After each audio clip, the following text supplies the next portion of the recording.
To Shri Krishna classes. मैं राम और आज आप लोगों को बताने जा रहा हूँ मैं ट्रिंगल के बारे में। ट्रिंगल के बारे में कुछ हम चर्चा करेंगे।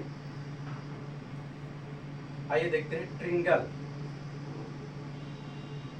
जिसे हम हिंदी में कहते हैं त्रिभुज। बहुत ही सिंपल परिभाषा है। त्रिभुज, तीन भुजाओं से घिरे हुए क्षेत्र को त्रिभुज कहते हैं। हिंदी में जैसे हम इसको डिफाइन करें तो तीन भुजाओं से घिरे हुए क्षेत्र को त्रिभुज कहते हैं। अब हम इसको देखें इंग्लिश में तो द ट्रिंगल डिफाइन करेंगे। The triangle which has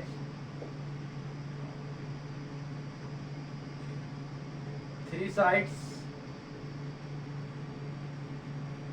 three angles and three vertices। या हम कहेंगे which has three sides, three angles and three vertices, that is called triangle. तो ट्रिंगल के ये क्या है कि सिंपल एक डेफिनेशन हो गया। जैसे हम देखें by figure, this is triangle A B and C. Three sides 1 2 3 A B B C and C A. Three angles, angle this and angle this, angle A angle B angle C and three vertices. This is vertices, this is vertices and this is. तो ये तीन, जिसमें सभी तीन हो, तीन vertices हो, तीन साइड्स हो एंड थ्री एंगल्स हो। नाउ हम देखेंगे कि इस ट्रिंगल की आगे क्या बात है। तो हम बार बार कहते हैं कि everything has kinds in this world. प्रत्येक चीज का प्रकार होता है। अकॉर्डिंग टू दिस ट्रिंगल है आल्सो काइंड्स। और ट्रिंगल के जो काइंड्स होते हैं, काइंड्स ऑफ ट्रिंगल, ये होता है 6 kinds. 3 according to sides and 3 according two angles. तीन जो है साइड से क्या आधार होता है और 3 एंगल से क्या आधार होता है। तो फर्स्ट 3 जो अकॉर्डिंग टू साइड्स होता है उसका नाम क्या है? According to side, according to sides. पहला होता है स्केलिंग। स्केलिंग, स्केलिंग मीन्स होता है which all sides are unequal, which all sides are unequal। जैसे हम देख ले इसको बाय एग्जांपल देख लेते हैं फिगर बना के। जैसे आपके पास ये है,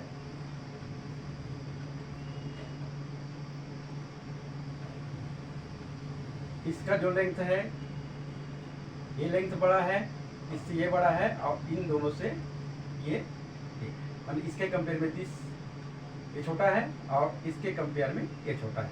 all sides are unequal, A B and C. दूसरा है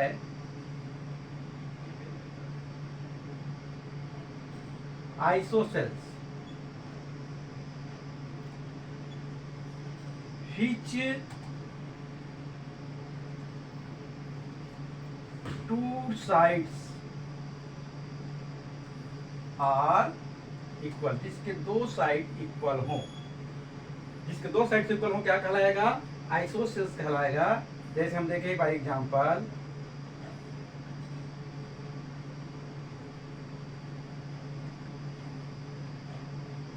this and this equal, A B C, A B is equal to S. अब यहाँ पर देखेंगे आप, जब इसके दो साइड्स इक्वल हो गए तो क्या है कि इसके अपोजिट एंगल्स भी इक्वल होते हैं। बस यही प्रॉपर्टी है जिसको अपने दिमाग में बैठाना पड़ता है इसकी इसके टू साइड्स इक्वल हो गए, उसके अपोजिट एंगल से भी इक्वल होंगे। इसके अपोजिट एंगल हो गया एंगल बी एंड इसका अपोजिट एंगल हो गया एंगल सी।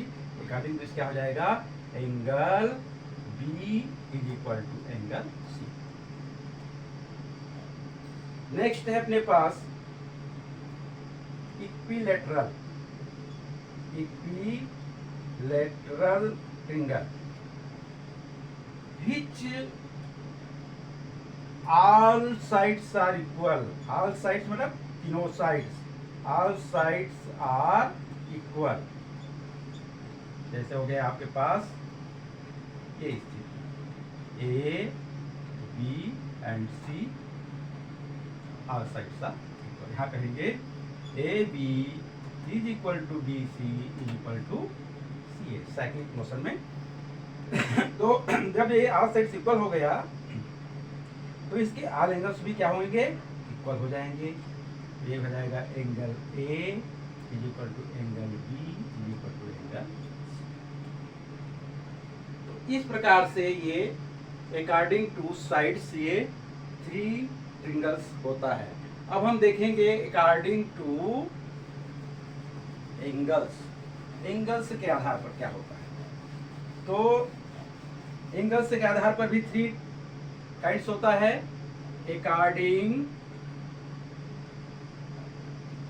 Two angles also 3 kinds. इसमें है सबसे पहला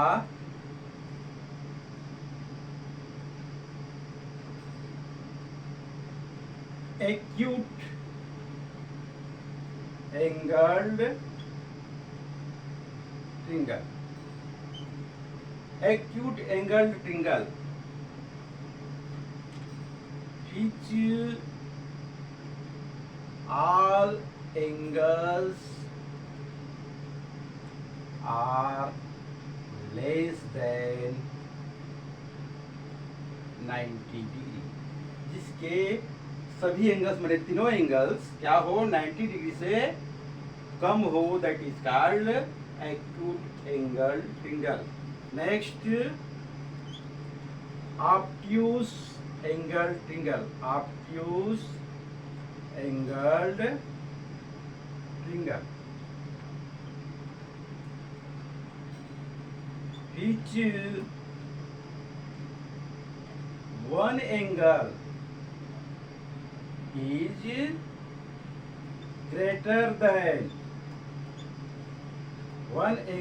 is greater than 90 डिग्री। जैसे फिगर देखेंगे क्या हो जाएगा,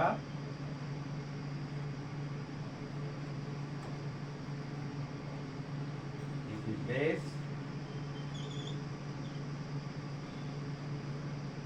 A B and this angle B more than या ग्रेटर देन 90 डिग्री। ये क्या हो गया, ऑब्ट्यूज एंगल ट्रिंगल हो गया। नेक्स्ट थर्ड है क्या है आपके पास, जो बहुत ही इंपॉर्टेंट काइंड्स है ट्रिंगल का, जिस पर आपका पूरा ट्रिग्नोमेट्री जो है डिपेंड करता है। Right angled triangle, third right angled triangle which one angle is equal to 90 degree, equal to 90 degree, जिसका एक एंगल 90 डिग्री के बराबर हो। जैसे देखें हम, this is right angle triangle in. अब ये राइट एंगल ट्रिंगल मैं भी बताया कि इसकी बहुत बड़ी विशेषता है, ट्रिग्नोमेट्री में काम आता है। क्यों आता है, क्योंकि इसके हर एक साइड्स का भी नाम आपको बहुत इंटरेस्ट लेना पड़ता है। और इसमें ये जो साइड है ये हाइपोटेनस कहलाता है, जो सबसे बड़ा साइड है वो हाइपोटेनस कहलाता है। और this is perpendicular and this is base. अब इसको हम परपेंडिकुलर कहते हैं, बेस कहते हैं, हाइपोटेनस कहते हैं। दूसरी भाषा में क्या बोलते हैं, जैसे आप ट्रिग्नोमेट्री में जाएंगे तो क्या होता है, जैसे जिस एंगल को अपन ट्रिग्नोमेट्री जैसे अपन निकालते हैं, जैसे हम एक एंगल ए का निकालेंगे तो फिर उसका जो अपोजिट साइड से है, उसके अपोजिट साइड क्या हो जाता है, वो परपेंडिकुलर हो जाता है, ये परपेंडिकुलर हो जाएगा और ये क्या हो जाएगा, एडजेसेंट साइड। इस एंगल को लेंगे तो ये परपेंडिकुलर हो जाएगा, ये एडजेसेंट हो जाएगा, माने लगा हुआ साइड और अपोजिट साइड। अपोजिट साइड क्या कहा जाता है, परपेंडिकुलर। ये बहुत ध्यान में रखना है। अब इसी राइट एंगल ट्रायंगल में आपका एक बहुत बड़ा थ्योरम काम करता है जिसको बोलते हैं पाइथागोरस थ्योरम। पाइथागोरस थ्योरम, ये थ्योरम की विशेषता क्या है, ये थ्योरम कहता है कि perpendicular square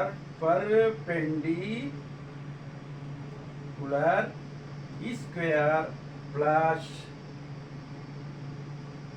adjacent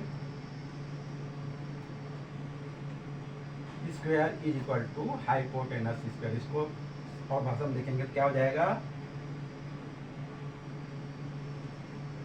opposite side, sorry इसको अपोजिट साइड बोलेंगे, अपोजिट साइड स्क्वायर। तो ये हो जाएगा परपेंडिकुलर, हो जाएगा perpendicular square plus base square is equal to hypotenuse का स्क्वायर। इसके आधार पे क्या हो जाएगा, A B square plus B C square is equal to A C square. Always be this side is greater than this and this, ये आपको ध्यान में रखना है। इस प्रकार से ये जो है आपका 6 काइंड्स जो है according to sides and according to. इनके बाद आता है आपके पास हम पेरीमीटर और एरिया कैसे फाइंड करते हैं। तो आपने सिंपली देखा है कि जो पेरीमीटर है, पेरीमीटर ऑफ ट्रायंगल, ये क्या होता है,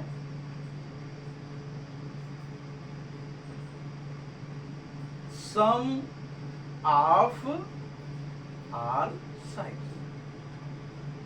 पेरीमीटर मीन्स जैसे ट्रायंगल है ए बी एंड सी, तो this plus this plus this is called perimeter.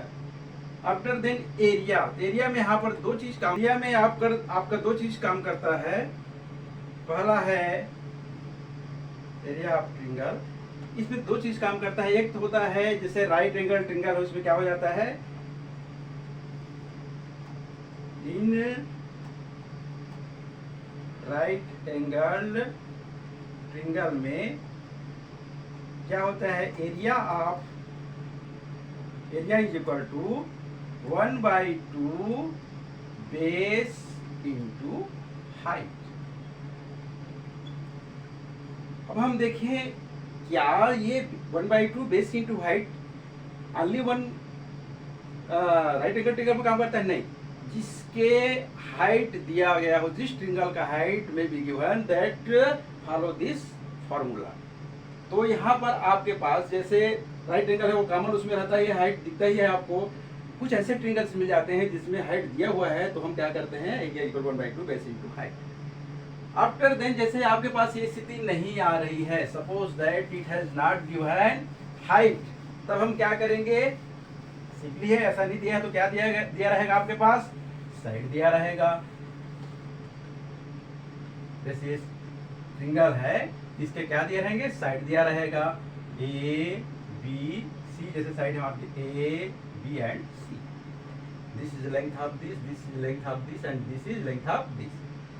इस कंडीशन में क्या करते हैं, सबसे पहले we find twice S is equal to A plus B plus C. This twice S is called perimeter, ये perimeter कहलाता है। तो पेरीमीटर पहले निकाल लेते हैं, twice S equal to A plus B plus C, और S is equal to A plus B plus C by 2।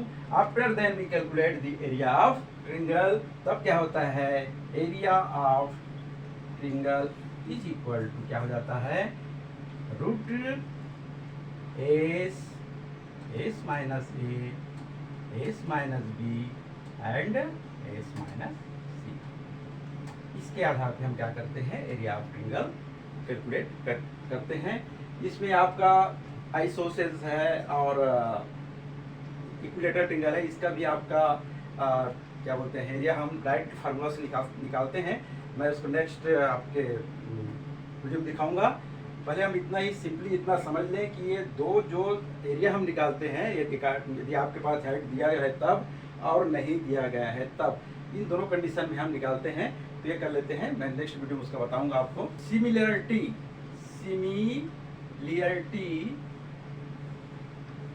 Of triangle.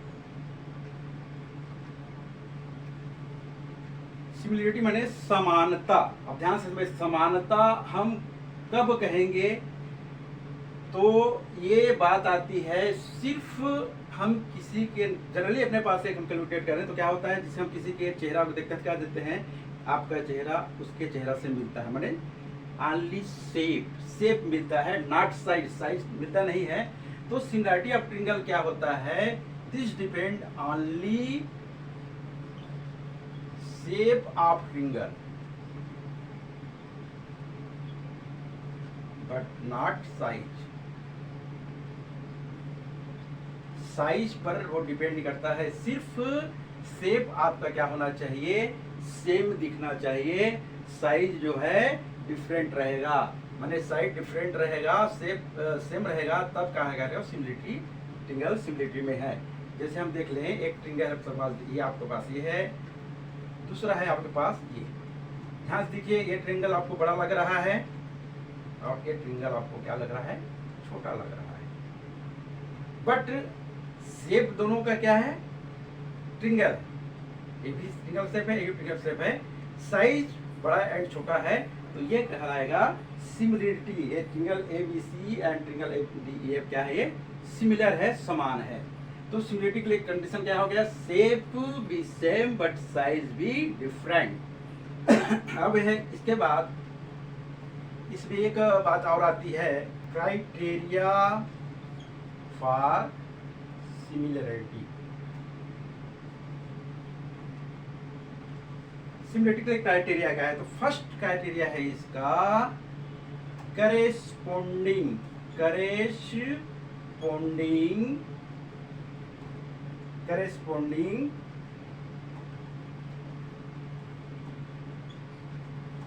angles are equal. This is first criteria. Corresponding angles क्या होना चाहिए, equal होना चाहिए। और दूसरा कहता है कि ratio of corresponding side, ratio of corresponding sides are equal. ये दो कंडीशन, पहला कहा कि corresponding angles are equal, second कहा कि ratio of corresponding sides are equal. जैसे हम देखें, पहला इस फिगर में देखें ABC और DEF, हम ध्यान से देखें तो क्या मिलेगा आपको, करेस्पोंडिंग एंगल क्या हो जाएगा, एंगल A, पहला condition, angle A is equal to angle D, angle B is equal to angle E and angle C is equal to angle F। ये हो गया पहला इस फिगर के आधार पर। दूसरा क्या था, ratio of corresponding side, ratio of corresponding side AB by BE is equal to BC by BF is equal to CA by FT। ध्यान समझ लीजिए, ये जो ऑर्डर है साइक्लिक ऑर्डर, ये ऑलवेज भी फॉलो करना चाहिए क्योंकि उसमें कोई भ्रम नहीं होता है। तो ये होता है two conditions, corresponding angles are equal and ratio of corresponding sides are equal. तो इस तरीके से आपका ये एंगल सिमिलरिटी में काम करता है। और नेक्स्ट वीडियो में हम आपको फिर दिखाएंगे इसके कुछ और जो गुण है आपके पास, जो मैंने सरागसम का गुण है, और जो आपके पास area of equator triangle, area of isosceles triangle, इसका भी थोड़ा सा दिखाएंगे और कुछ प्रॉब्लम से भी डिस्कस करेंगे।